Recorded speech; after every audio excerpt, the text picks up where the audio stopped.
Sabe, existem certas verdades que todo mundo lê, todo mundo ouve, mas que só os sábios realmente colocam em prática. Hoje, a gente vai mergulhar fundo nos princípios de uma sabedoria que não faz barulho, que não busca aplauso, mas que no fim das contas constrói resultados que duram uma vida inteira.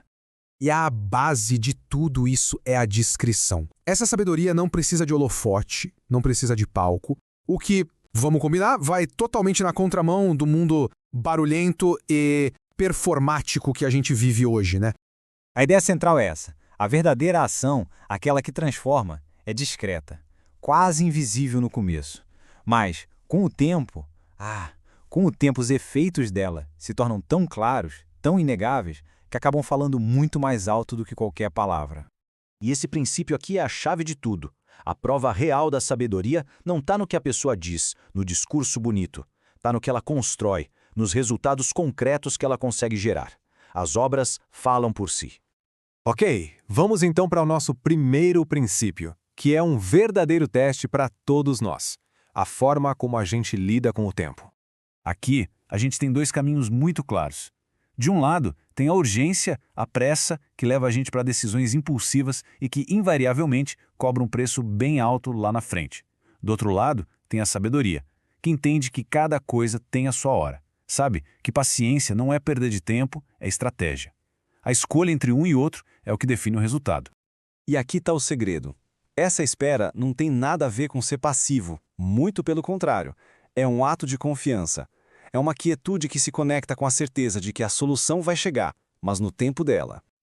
Então a primeira lição é essa, bem direta ao ponto. A pressa é inimiga da sabedoria. É uma frase que a gente já ouviu 1000 vezes, mas que é um desafio gigantesco de aplicar na nossa era, de tudo para ontem. Agora vamos avançar para o segundo princípio que coloca a gente diante de outra escolha super comum no dia a dia. Entrar numa briga ou preservar a calma. E essa pergunta aqui é para a gente pensar de verdade. Quantas vezes o impulso de ganhar uma discussão, de ter a última palavra, não acaba custando algo muito, mas muito mais valioso? A nossa paz de espírito.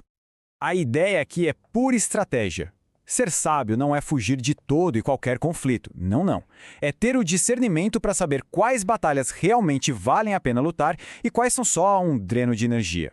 E aqui está o ponto-chave. Porque veja bem, paz não é só ausência de guerra, de briga. Paz é um ativo, é um tipo de prosperidade que permite que todas as outras áreas da nossa vida possam de fato florescer. Certo. E como é que a sabedoria lida com o fracasso? Porque a reação a uma queda, a um erro, isso diz tudo sobre o caminho que a pessoa está trilhando.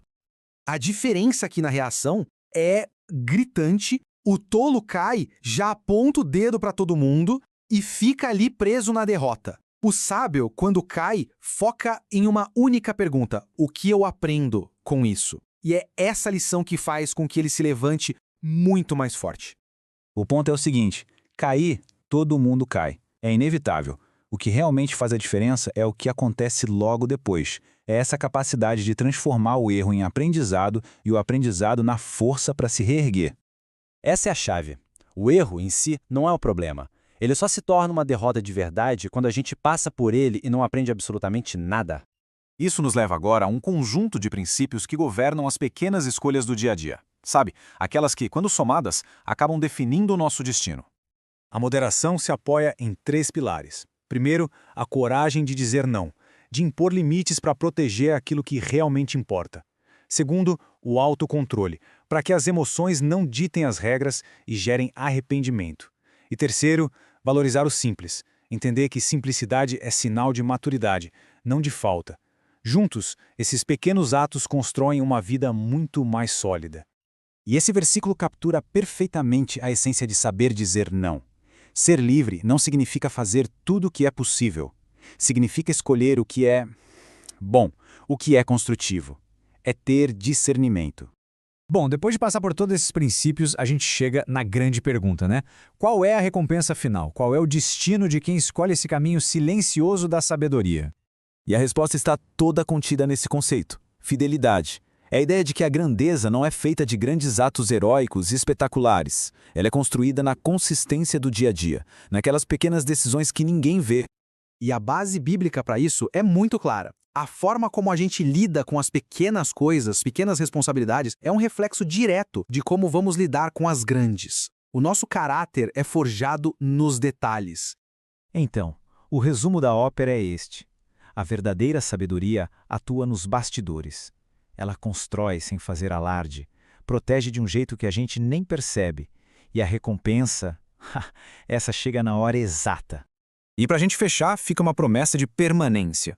Enquanto as opiniões do mundo mudam com o vento, essa sabedoria, esses conselhos permanecem para sempre. É algo sólido, uma rocha sobre a qual se pode construir uma vida.